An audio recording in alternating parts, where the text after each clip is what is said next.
We did have some other guys that backed out that didn't want the fight for whatever reason.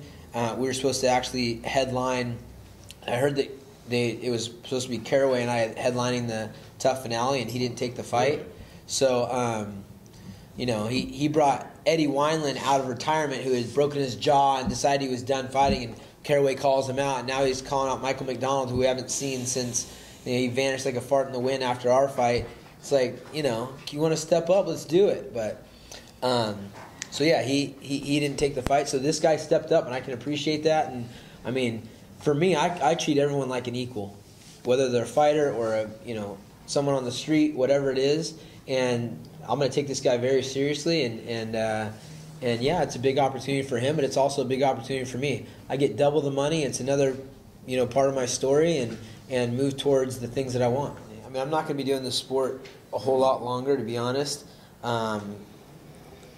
It takes a lot of time and energy to get to the point where I'm at now, whether it be, the media, but really the technique and the awareness and the experience. So I'm ready and poised to step in and fight for a title at any point in my career. I always have been. They have me ranked fourth at 135, but that's because Asuncao has a win over TJ, who's the current champ, who's my teammate. So it's an interesting dynamic up, there. My last fight against Barao was not, in my opinion, the fight should not have been over, and I took that on 2 weeks' notice also, just to fill a spot. I mean, I'm right there for the 35-pound title, and honestly, the best matchup for me would be Conor, because he's a bigger, slower guy, and he's susceptible to submissions and grappling.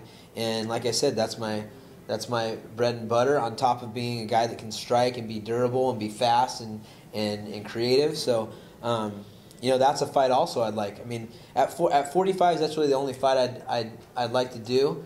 But at 35s, I'm just poised and ready.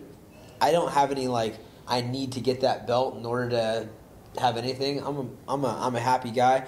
Whether people want to remember it or not, I was a reigning champion for a long time when the WC was the only spot for the weight class, and it was owned by Zuffa. But I always am gunning for the top spot, but I'm not going to step over people that I love and care for to get that either. It's hard. The UFC does a good job, and I've seen this for years because I study the sport. I'm probably the most knowledgeable person in this sport, from being a company owner that sponsored guys, to being a champion, to being a guy that was there at the very beginning where it was illegal in California and I was fighting with shoes on and fighting in Indian casinos and no weight classes for me, etc., to being part of a management team, to being part of the best team in the world, the founder of it. I mean, I know this sport. I've been a mentor. I've been a champion. I've been a contender. I've had tough losses. I've had big injuries. This is my sport, and I understand it. So, that being said, it's this is something that I see the UFC doing.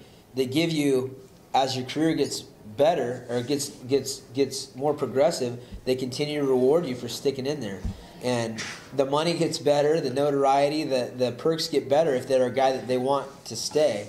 And of course they want me to stay. They'd like to build the next generation of fighters off of me, but I'm not going out like that. I'm going to be here, and I'm going to be beating guys up. I'm going to be at the top contender, and then I'll be out. I think I'll probably know inside. I mean, my parents I've got great genetics, thanks Mom and Dad. They are vibrant and energetic and into their 60s. They look good, and they're active, and they feel good. But I have a lot of different interests. And Rousey, I remember in high school, I was like, I'm not going to get married till I'm I want to have kids, not till I'm 27. And then it got pushed to 32. And now it's 36, and now I'm thinking we'll wait till maybe right before 40. There's no cap for us, right? Yeah. We don't have a biological clock, but once you get somewhere and you're Rousey could probably make multiple millions of dollars to go beat up a girl that she knows she can beat up.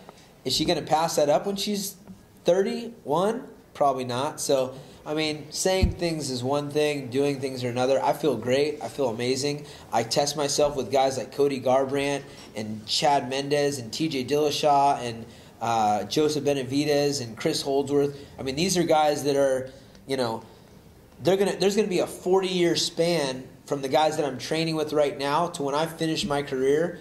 Like the guys that I fought that were, you know, 30-something when I was 23, to the guys that I'm going against every day that are 17 years old that are giving me everything I can handle. They're going to be fighting guys for years. I mean, there will seriously be a 40-year span in the competitors, if you like, say who's touched too. So I like that. I mean, you only get to live once. You only get to be a competitor once. You only get to be this age, this minute, this second, one time, and I cherish that.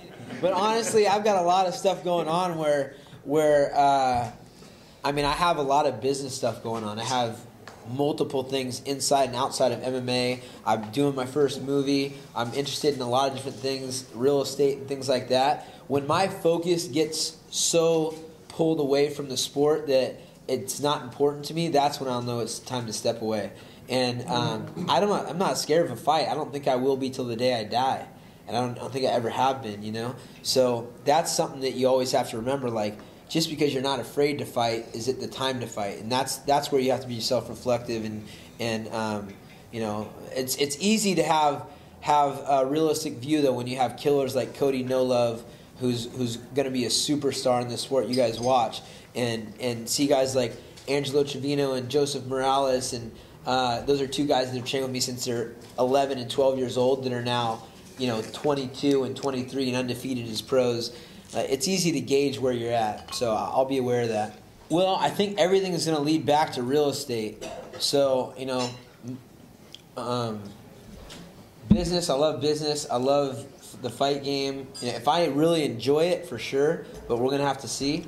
I feel like more realistic is being a producer type of guy and maybe on screen quite a bit, but more putting the whole thing together, because I feel like I have a knack for putting things together and eyeball for talent and so I mean, I like the business side of it. I do think there's a value to being an on-screen personality, but understanding how things work, about the distribution, about getting people attached, about coming up with a concept and finding, you know, ways to make it happen. Like, that's kind of my specialty. So I think there's money to be made in the entertainment world, and so it's something that I'll definitely attack, but it'll be something to help me continue with the real estate thing also.